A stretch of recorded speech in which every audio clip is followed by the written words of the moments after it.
everybody, it's Jennifer J. Welcome back. We are on part 23. Excuse me while I set my timer. I don't want to forget and lose track of time, and then I just go way too long for you guys. But we are on March 16th, and I was telling you guys, I think when we left off last time, that I was starting to get messages from people. So messages were kind of coming in every day. I started hearing from people, and it was really encouraging to me, but it also was totally, I know I say it blows my mind a lot, you guys, but it really was. It was knocking my socks off. I just couldn't believe, first of all, I couldn't believe there was like 200 people viewing my videos, and then that it was actually touching them.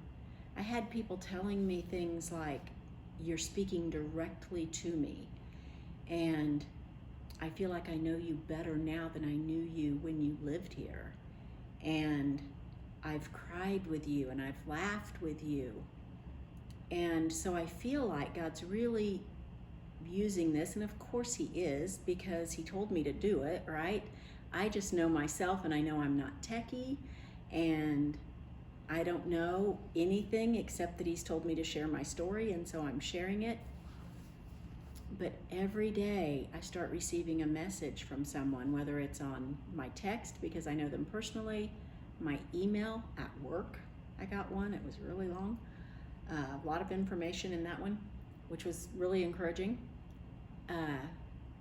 Instant messaging on Facebook, comments in, on the YouTube channel, lots and lots of different ways I was getting messages from people. Had a couple people want to call me, just text and say, can I just talk to you in person? Like I need to talk to you and talk this out. And that's been awesome. And I've got to talk with people about their story and pray with people and encourage people. And, encouragement is one of my gifts, my spiritual gifts. Everybody that is saved has a spiritual gift. And encouragement is mine, and I do love encouraging others, but they were encouraging me, and it was just so amazing, you guys. And so I had several people text me and tell me that they're praying for me, and I had people, text me and ask me to pray for them. And so 2 days later, I told you last time, I believe it was on March 15th, my phone dinged at my sister's house where I had no service. And it was my subscription to TD Jakes, the Potter's House. And there was a sermon on YouTube that had gotten uploaded, and I got notified, and I was able to listen to the whole thing before my phone, service went out again. And on March 17th, it happened again. I kid you not. I can't make this stuff up, you guys. I mean, it's just like, I don't know what's happening. The wind's blowing just right. I don't know. It's God. But my phone dings, and I go running to my phone because I'm like, oh, I got service. But I didn't. I had the Potter's House. It was TD Jakes, but it was Michael Phillips that actually was doing this sermon called Frozen Beliefs. And it's out of Matthew 9:26 and Hosea 6:6. And he was talking about our vantage point, us as humans and what we see. And obviously, like I've talked about with my story, I'm not able to see where the pieces fit together. I'm not able to see why I'm here or what the point is. But he says our vantage point is limited, but God's vantage point isn't limited. He sees the beginning, he sees the middle, he sees the end. He's already there. He's already at the end. He knows how it ends. He sees the whole thing, and not just me. All the people I'm touching, and all the people they're touching, and all the people they're touching, and so on. And for generations, because some of these people are being prompted to now pray for their kids or their grandkids or both, and that's changing their lives. So it's this whole humongous thing, right? But God can see it all, even though I can't. God can. And so I liked that. And then let me just real fast skip down. So I listened to that message. That's really the only note that I really wanted to touch on for you guys. But then the next day, I was on my knees in prayer, and God spoke very quietly, but very, very clearly to me. And this was about the friend I think I talked about last time a little bit, that I had a particular person in my life that God has had me praying for. And it was very plain, very simple, very quiet, very calm, but a very clear message. And so I wrote that down, and it was a really hard day. The 18th was a really hard day. I was really homesick.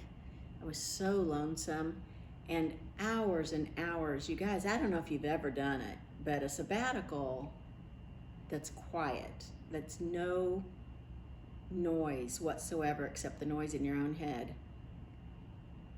it was driving me a little bonkers. I think it had to be like being in solitary or something. Like, it was driving me a little crazy.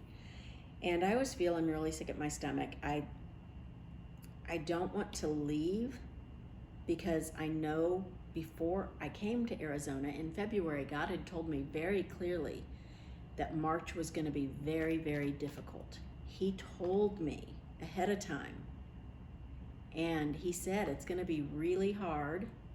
So I had already prayed about it, and so it is really hard, and I'm thinking, this is how hard it is, and I've prayed over it. Good grief, how hard would it have been if I hadn't have prayed over it? Unbearable. So it was really hard. But also, he told me not to run back to the familiar just because it's hard. He did not want me to go home. He wanted me to stay. And so I wrote down how I was feeling, and it was really, really hard.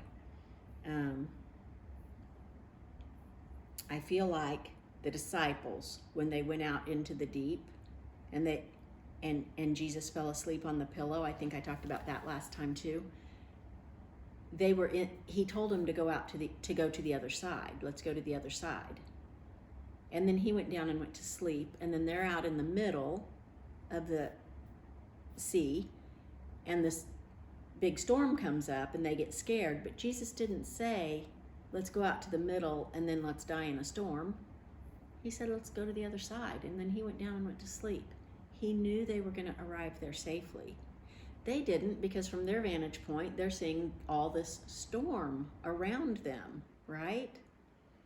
And that was scary. And so I thought of that, and I thought, God didn't bring me here to leave me hanging out in the middle of the sea. He brought me here for a reason. He's going to get me to the other side safely. My vantage point is limited, but his isn't, and I need to trust him. And that really brought me some comfort that night, because I was really feeling homesick all day, and really feeling just so incredibly lonely. And so later that evening, I went out to take a walk, and it was really, really pretty outside. It's really lovely here. But I came back because my knee, I sometimes have trouble with my knee, you guys. I'm 59 years old, so sometimes my left knee gives me trouble. And it was really hurting that night. So I really wanted to go out and walk, because that's where my phone works, right? I could go out and walk, and I could have a little bit of cell service. And God said no. My knee was killing me. I couldn't walk. I had to come in and sit down and have no phone. There was a reason God wanted me in this house with no cell service and no internet and nobody but him. And my prayer warrior, Susan Pilgrim, messaged me too. I don't remember what day. I probably wrote it down. But she said, you've got the Bible, you've got God, and he wants alone time with you. And that's why you're there by yourself. And so that's what I had written down this day was, God really wants me here with nothing but him. And it drove me to his word. Drove me to his word. So, give me 1 second. Oh, so that night, so I was feeling really bad, right? So I'd gone out to walk, I couldn't walk, came back in, and I'm in his word, and something happened, and my phone dinged again, and I had a text, and it was from my daughter, and my phone doesn't ever work. So I try to call her, and it doesn't work. Can't get out. I don't know how I got her message, but I did. So I get in the car and I drive down the street, and I can't just go outside. I have to go clear out of the neighborhood to get a signal. So I drive clear out of the neighborhood and I park, and I called her, and she had wanted me to move some money, this is my 19-year-old, out of her bank account.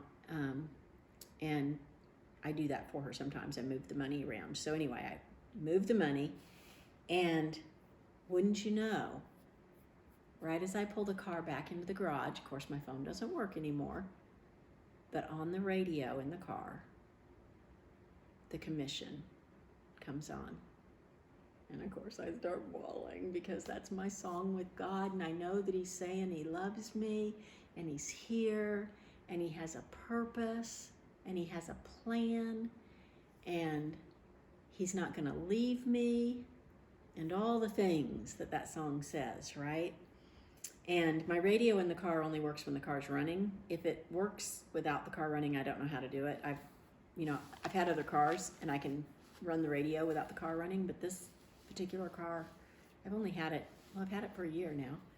I haven't figured out how to get the radio to work without the car running. So I didn't leave the car running. Gas is expensive. But God was getting my attention. And so I listened to the song, and I tried to walk again, because, I really, really wanted to be out and have some cell service, have some radio or something. But it didn't, I couldn't do it. And so I came back in. I said, okay, God really wants me to focus, so I'm going to focus. So I was here, I was alone with God, and I wrote down, don't squander it, because he wanted me alone for a reason. And I started crying again, and I know I had one of you messaged me and said, you cry a lot, like I think maybe you're depressed. But then she got a little further in and realized why I was crying all the time. But this time I really was kind of a little depressed. I was really lonely. And so I spent more time in the Word. And as soon as I got done with that time in the Word, like magic, my knee didn't hurt anymore. It didn't hurt at all. Didn't hurt one single bit. Now, by this amount of time, it was too late to go outside and walk. It was pitch black outside. But my knee didn't have any pain, so that was good.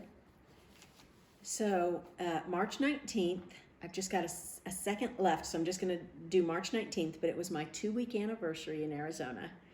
And it was a really, really long and lonesome night again. And I was really, really feeling down in the dumps, and I really was needing to trust God, and I knew he had a plan. And so I was really trying to focus, and KU played that morning. I don't know if y'all follow the University of Kansas Jayhawks basketball, but I do. And so they were playing, and so I thought, I'm going to watch that. So I went over to my niece's house so I could watch that. And that at least got me through the morning. I think that was a Saturday. So I had a whole day to get through. I did do some work while I was at her house. I got some things caught up at work because I had internet, and did some things and spent a little time with her girls, and they like to go to the park and things. And so I do some of that. But I got through it,